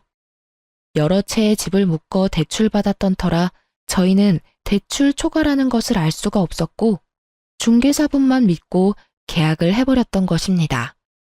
경매가 진행된다고 한들 저희 순서까지 남는 돈은 거의 없었고 경매가 진행되는 데까지도 시간이 오래 걸린다고 하더군요.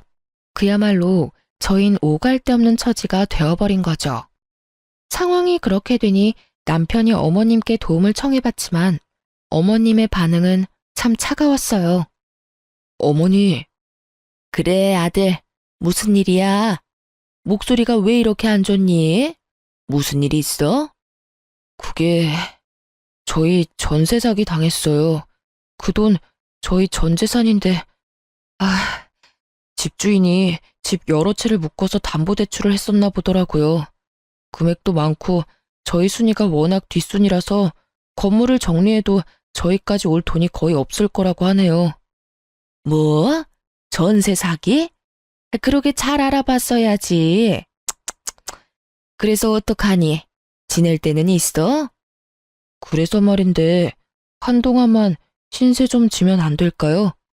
저희가 열심히 벌어서 보증금만 마련되는 대로 다시 나갈게요. 부탁 좀 드려요, 어머니. 우리 집에? 아유, 난 싫다, 아들. 아무리 자식이라고 해도 불편해. 그러지 말고 있는 돈으로 원룸이라도 구해봐. 그 정도 돈은 있지 않니? 아마 그 편이 나을 거다. 첫째도 나랑 살려면 얼마나 불편하겠어? 아무리 그래도 시댁인데. 그러니 원룸이라도 알아보려무나. 알겠지? 그럼 그런 줄 알고 끊는다. 여차하면 저도 거들려고 스피커폰으로 통화를 하고 있었는데 제가 거들 틈 따윈 없더군요. 어머님의 반응에 전 어이가 없는 나머지 웃음이 났고 남편의 반응도 저와 별반 다르진 않았어요. 남편이 주워온 자식도 아닌데 정말 해도 해도 너무 하신다는 생각밖에 들지 않았어요. 깊은 한숨을 내쉬던 저는 동서에게 전화를 걸어 사정을 설명했고 그 어떤 부탁을 하기도 전 동서는 딱 잘라 여윳돈이 없다고 하며 전화를 끊더군요. 저흰 하는 수 없이 친정의 신세를 지게 되었죠. 좁은 집에 사위와 함께하는 생활이 불편하실 텐데 생각도 하지 않으시고 오라고 하시더라고요. 그렇게 저흰 친정에서 지내게 되었고 엄마는 저희만 불편하지만 않다면 편하게 지내라고 해주셨죠. 이후 저희는 아주 잘 지냈어요. 남편은 엄마를 친엄마처럼 잘 따랐고 저희 엄마 역시 남편에게 잘 대해주었어요. 그렇지 않아도 아빠가 돌아가신 지 얼마 되지 않아 적적하던 터에 저희가 와주어서 엄마는 너무 좋다는 말을 자주 해주셨어요. 지금 생각해보면 아마 저희가 혹시라도 눈치를 볼까봐 그런 말을 자주 해주셨던 것 같아요. 그렇게 친정에서 지낸 지 일주일이나 지났을까요? 도련님이 우리 회사로 찾아왔더군요. 그러면서 저에게 통장과 도장을 내밀며 말했어요. 형수님, 이거 진짜 얼마 안 되는데 집 구하실 때 보태 쓰세요. 도련님이 내민 통장에는 1,000만 원이 넘는 돈이 들어있더군요. 직장을 구한 지 얼마 되지 않은 도련님이 아끼고 아껴 모은 전 재산이었습니다. 도련님의 마음이 너무나 고마워 눈물이 나더군요. 전 도련님께 마음만 받겠다며 혹시나 필요한 일이 생기면 그때 다시 달라고 했고 도련님은 알겠다며 통장을 다시 넣으시곤 마지막까지 꼭 연락 달라고 하더군요. 참 따뜻했어요. 도련님의 마음이요. 그 따뜻함에 힘을 얻어 저희 부부는 참 열심히 살았어요. 언제까지 엄마에게 생활비도 드리지 못한 채 신세를 질 순 없으니까요. 친정에서 신세를 지는 동안 저흰 얼마 되진 않지만 전세금을 넘겨받았어요. 다행히 확정일자와 전입신고는 되어 있어 경매 절차로 큰 피해는 겨우 막았거든요. 그 돈의 절반은 엄마에게 드렸어요. 그간 드리지 못한 생활비였죠. 하지만 엄마는 한사코 거부하시며 생활에 보태 쓰라고 하시더군요. 엄마에겐 죄송했지만 그 돈은 넣어두기로 했습니다. 훗날 우리가 잘 된다면 엄마에게 더 잘해드리자고 남편과 다짐 또 다짐하면서요. 그렇게 시간은 흘렀고 마음만큼이나 추웠던 겨울이 지나고 날이 무더워지던 어느 날이었어요. 초저녁 집에 모여 식사를 하고 있는데 엄마에게 전화가 오더군요. 전화를 받는 엄마의 얼굴은 어두웠고요. 엄마, 무슨 전화길래 얼굴이 그렇게 어두워? 아, 그게 엄마야. 그러니까 네 외할머니. 어? 외할머니? 나 외할머니 돌아가신 거 아니었어? 그게 살아계셔. 할아버지가 돌아가셨다네. 어? 할아버지도 살아계셨어? 이게 다 무슨 말이야. 나한텐 나 태어나기도 전에 돌아가셨다고 했잖아. 전 혼란스러웠고 엄마 역시 저와 비슷한 표정으로 이야기를 들려주셨어요. 그게 엄마랑 아빠랑 연애할 때 네 할아버지 할머니가 반대를 심하게 하셨어. 결혼은 절대 안 된다고 말이야. 그런데 엄마가 아빠를 너무 사랑해서 집을 나와서 결혼을 했어. 그런 엄마가 너무 괘씸하셨는지 아예 연락을 끊으셔서 이때껏 연락도 하지 않고 살았었어. 요 며칠 꿈자리가 좋지 않더니 혹시나 했더니 할머니 말씀이 할아버지가 돌아가셨다고 하구나. 나이도 있으셨고 지병 때문에 돌아가셨대. 그런데 돌아가시면서 엄마하고 왕래하고 지내라는 유언이랑 엄마 앞으로 유산을 조금 남기셨다네. 그렇습니다. 알고 보니 엄마는 부유한 집안의 고명딸이었던 것이었어요. 찢어지게 가난하던 아빠를 만나 첫눈에 사랑에 빠진 엄마는 자신에게 주어졌던 모든 것을 포기하고 아빠를 선택했고 그 선택에 지금까지 후회가 없었다고 하시더군요. 그날 엄마와 전 생전 처음 외할머니 댁에 갔고 그곳에서 엄마와 똑같이 생긴 할머니와 삼촌 세 분을 만났어요. 막내딸에게 물려준 유산은 생각보다 너무나도 큰 액수였고 엄마의 오빠들은 그것은 당연한 엄마의 몫이라며 흔쾌히 유산 상속을 승낙했다고 합니다. 그렇게 엄마는 수십 년 만에 가족을 찾았고 덩달아 남편과 저의 처지도 한순간에 달라졌어요. 그야말로 돈 걱정이 사라져버렸습니다. 엄마는 자신의 명의로 저희에게 당장 살 집을 마련해 주셨어요.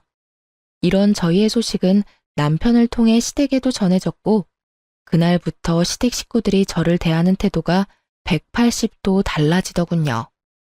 어머님의 말투가 전과는 다르게 상냥해지셨고 동서 또한 집안 행사 때 연차까지 쓰고 와서 시댁 일을 함께 했어요.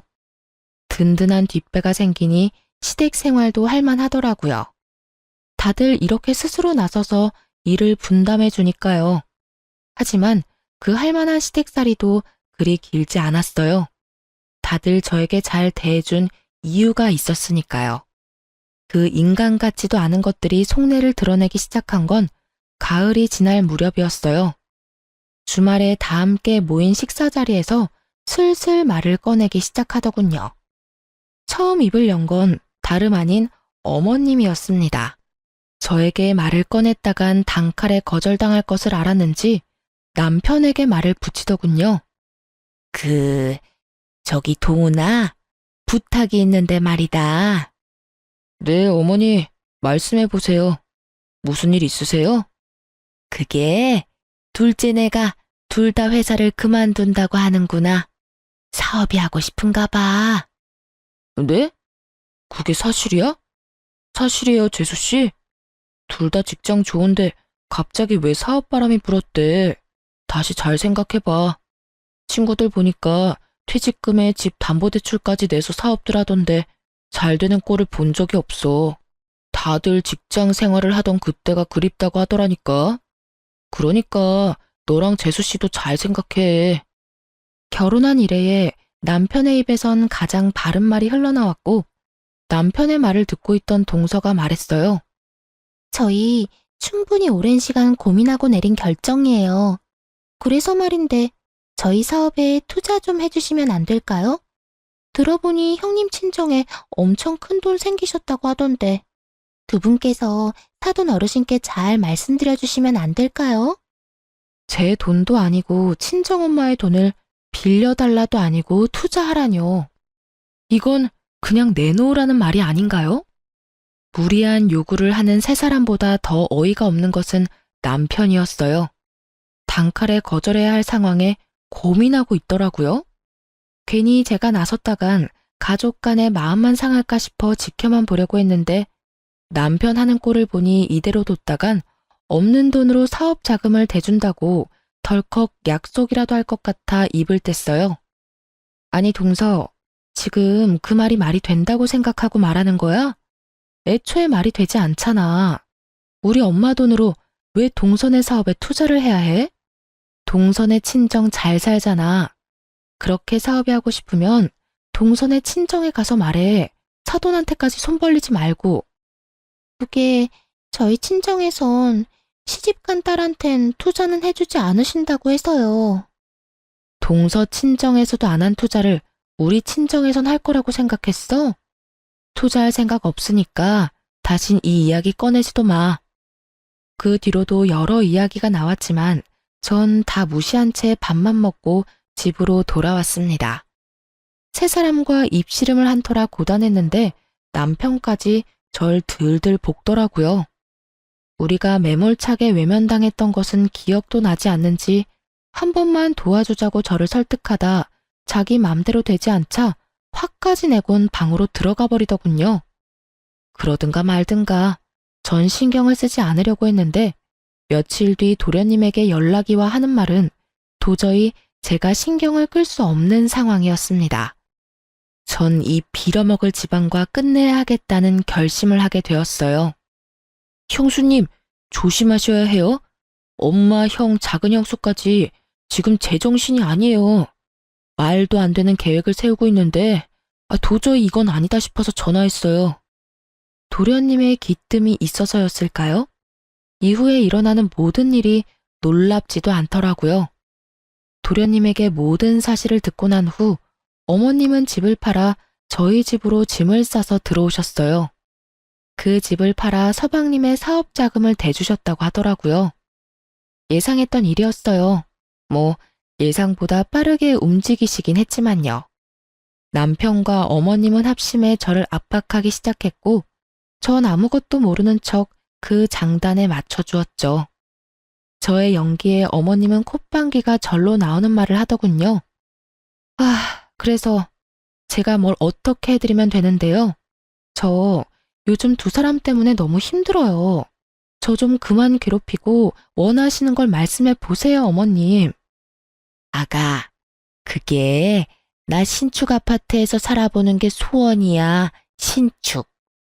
나 아파트 좀 장만해주면 안 되겠니? 아파트요?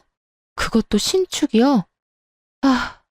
일단 생각 좀 해볼 테니 적당한 매물이 있나 한번 알아보세요. 그날부터 어머님은 신나서 집을 알아보러 다니시더군요. 얼마나 부지런하게 다니시는지 그 덕분에 제 이혼과 복수는 수월하게 착착 진행되었죠. 디데이가 얼마 남지 않은 날, 한껏 상기된 얼굴로 어머님이 집으로 돌아오시더군요. 어머님의 손엔 10억이 넘는 아파트 계약서가 들려 있었어요. 어머님, 이게 뭐예요? 매매 계약서? 10억이 넘는데요? 뭐긴 뭐야. 네가 사준다고 했던 신축 아파트 계약서지. 오늘 계약했어. 마침 이 근처에 마음에 딱 드는 집이 있지 뭐니. 중개사 말이 그런 매물은 빨리 계약해야 한다고 해서 그냥 계약해버렸어. 잔금은 2달 뒤에 주면 되니까 천천히 준비해 주렴. 알겠지? 어머님은 알아서 무덤을 파고 계셨고 전 다음 타자를 기다렸어요. 도련님에게 전해 들은 바론 여기서 끝이 아니었으니까요. 기다리고 기다리던 동서에게서 전화가 오던 날, 전 크게 한번 웃고 동서의 전화를 받았습니다. 여보세요? 동서, 무슨 일이야? 형님, 소식 들었어요. 어머님 집 해주시기로 하셨다면서요? 역시 우리 형님 통도 크셔. 그래서 말인데요. 저희도 좀 도와주시면 안 될까요? 어머님께서 투자해주셔서 시작하긴 했는데 생각보다 반응이 좋아서 좀 확장하려고 하거든요. 그만큼 좋은 아이템이에요. 그래? 그래서 언제까지 얼마나 필요한 건데? 2억이요. 어머님 집값에 비하면 아무것도 아니죠? 빠르면 빠를수록 좋으니까 마련되는 대로 보내주세요, 형님. 이쯤 되니 시댁 식구들은 절 돈 나오는 자판기쯤으로 알고 있는 것이 분명하더군요. 동서는 당연히 제가 도와줄 것이라고 생각했는지 저는 1원도 입금하지 않았는데 사업을 무리해서 키우기 시작하더라고요. 도대체 저의 복수를 얼마나 더 도와주려고 하는 것인지. 그쯤 되니 기특한 마음마저 들었어요. 드디어 결판의 날이 다가왔어요. 전 남편에게 어머님과 함께 계약한 집을 좀 둘러보고 밥이라도 먹고 오라며 집에서 내보냈어요. 마지막 만찬을 즐길 기회를 준 것이었죠. 두 사람은 아무런 의심도 하지 못한 채 집을 나섰고 전 예약해놨던 이삿짐 센터 직원들을 불러 짐을 싹 빼버렸습니다. 그래요. 전 엄마가 마련해준 집을 처분했고 그날은 그 집에서 그 뻔뻔한 인간들을 쫓아내고 제가 이혼을 통보하는 날이기도 했죠. 텅텅 빈 집에서 기다리고 있으니 입이 귀에 걸린 어머님과 남편이 들어오더군요. 두 사람은 저의 예상대로 텅 빈 집을 보고선 토끼 눈이 되었어요. 집이 왜 이래? 아, 가구 가전 다 바꾸려고? 아닌데. 우리 이사 들어올 때 전부 새로 산 거였잖아. 집이 왜 이렇긴 팔아서 그렇지. 이 집 팔았어. 내일이면 다른 사람 이사 들어올 거야. 뭐? 그런 중요한 일을 왜 나랑 상의 한마디도 없이 결정한 거야? 아니, 다 됐고, 그럼 우린 어디서 살아? 이사 갈 집은 어딘데? 애초에 우리 엄마 집이니까 너랑 상의할 필요가 없었지.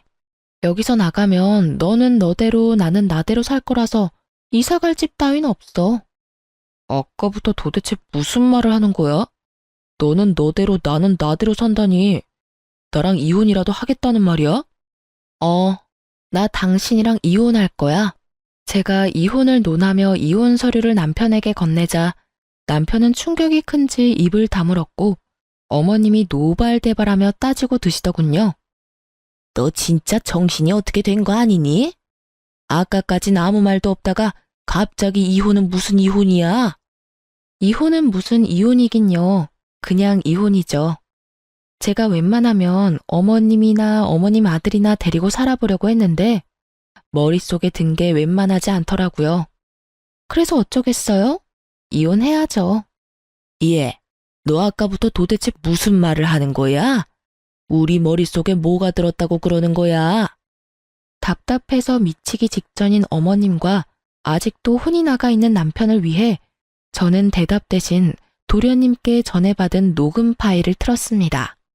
두 사람을 기다리는 동안 심심해서 편집해 놓은 터라 엑기스만 남은 편집본이었죠. 시작은 어머님이었어요. 아유, 그런 걱정은 하지도 마라.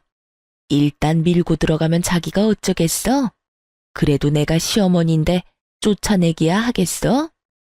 그러니 내 걱정은 하지도 마. 일단 이 집 판돈 줄 테니 너흰 계획 중인 사업이나 진행하려무나.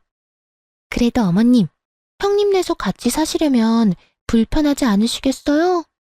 불편해도 뭐 어쩌겠어. 그리고 오래 살 것도 아닌데 뭐. 적당히 구슬려서 집 이야기 꺼낸 다음에 어영부영할 때 집 계약부터 해버리면 돼. 계약금 냈다는데 뭐 어쩌겠어. 한두 푼도 아니고 그 돈 날리기 싫어서라도 사주겠지 뭐. 너희 사업 자금도 마찬가지다. 일단 일부터 버리면 이때껏 투자한 돈이 아까워서라도 첫째가 돈을 내놓을 것이야. 그렇겠죠.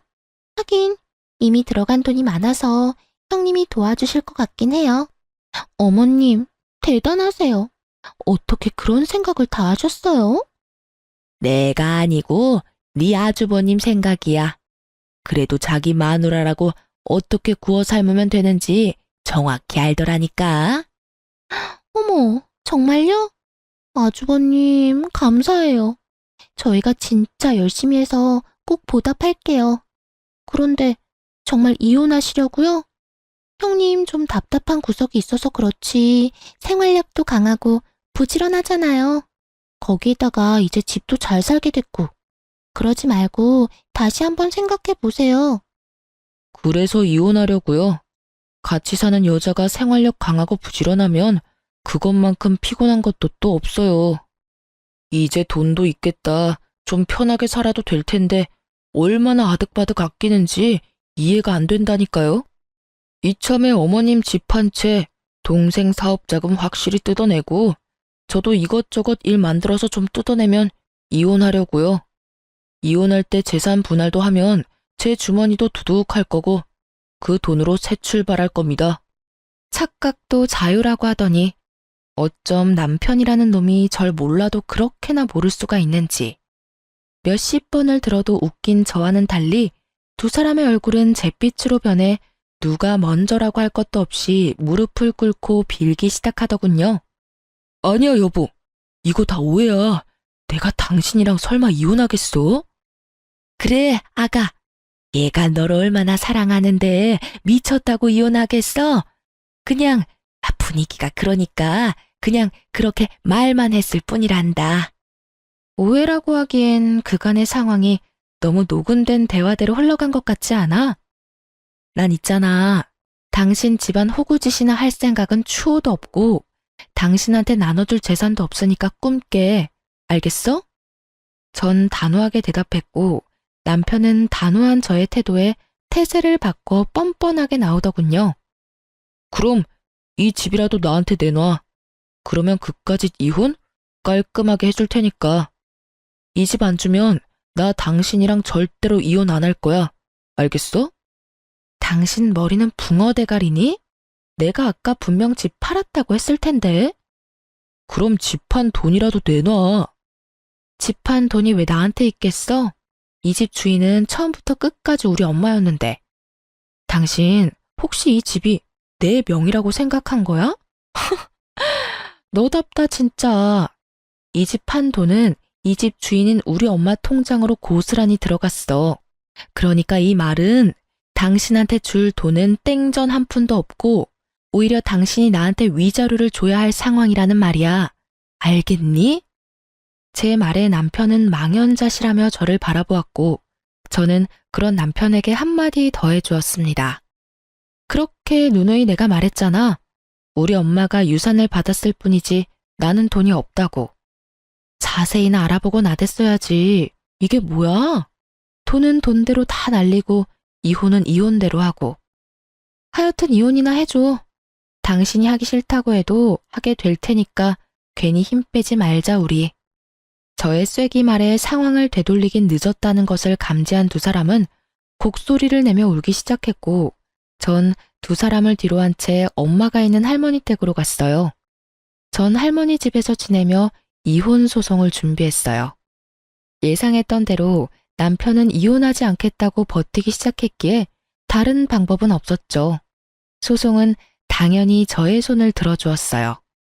비싼 이혼 전문 변호사를 선임한 덕도 있겠지만 제가 가지고 있던 녹음 파일, 돈을 요구하는 문자 등등 증거가 워낙 많아서 손쉽게 이길 수 있었어요. 그 후 도련님께 연락이 와 전 시댁이 어떻게 되었는지 알 수 있었습니다. 형수님, 성공적인 이혼 축하드려요. 아, 이제 형수님이라고 부르면 안 될까요? 아니에요. 감사해요, 도련님. 다 도련님 덕분이에요. 그나저나 집안 분위기는 어때요? 어쩌긴요. 그야말로 풍비박산이죠. 엄마는 그 어림도 없던 아파트 계약금 다 날리고 오갈 데가 없어지니 작은 형네로 찾아갔었나 봐요. 근데 아예 집 안으로 들어가지도 못했다고 하더라고요. 아예 문전박대 당했대요. 참 대단하다 했어요. 집 팔아서 사업 자금까지 해줬는데 어떻게 문도 안 열어줄 수가 있는지. 내가 이럴 줄 알고 그렇게 말렸는데 내 말은 듣지도 않더니 뭐 자업자득이죠. 아주버님도 그렇고 동서도 그렇고 참 매몰차네요. 그러니까요. 엄마 그렇게 내쫓고 작은 형네 사업도 부도 직전이라고 하더라고요. 형수님 믿고 사업 확정하던 게 엎어지면서 그나마 지탱하던 사업도 다 무너졌다고 하던데. 거기도 자업자득 벌 받은 거죠 뭐. 그러게 좀 인간답게 살지. 그게 뭐예요 대체? 괜히 욕심내고 착한 사람 이용이나 하려고 하고. 결국 이런 결말을 맞게 되잖아요. 아, 그리고 큰형 아직도 형수님 찾아다니는 것 같았어요. 한동안은 할머니 댁에서 지내시는 게 좋을 것 같아요.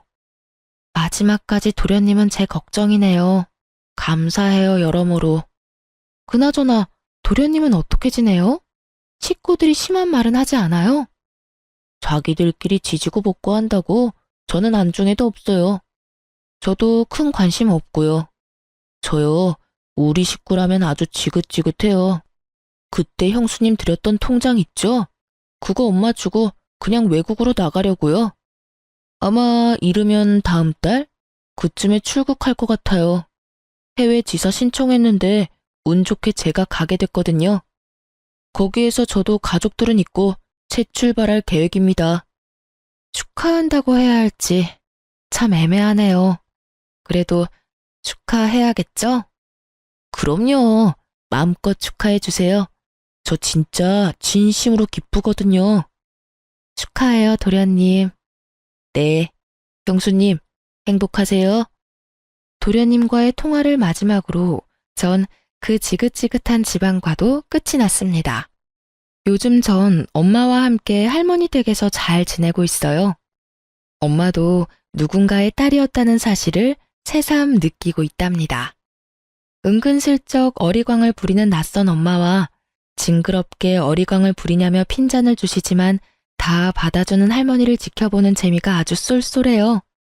이혼을 준비하며 회사도 그만뒀고 요즘은 취업을 준비하며 휴식기를 보내고 있어요. 결혼 생활을 하며 치열하게 살았던 저에게 주는 작은 선물 같은 시간이네요. 간혹 도련님과는 통화를 하는데 외국 생활이 꽤 잘 맞는다고 하면서 본인은 잘 지내고 있으니 자기 걱정은 하지도 말라고 하더군요. 참 다행이다 싶었네요. 전 한동안은 할머니 댁에서 지낼 계획입니다. 왜 그런 말 있죠? 사연을 듣다 보면 많이 나오던 말인데 똥차 가고 벤츠 온다. 전 그야말로 똥가족이 가고 벤츠 가족이 왔네요.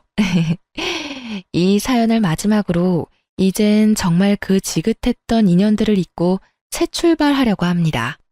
부디 앞으로 펼쳐질 저의 새로운 인생을 응원해주세요. 그럼 저는 이만 물러가 보겠습니다. 저의 길고 긴 사연 들어주셔서 감사합니다.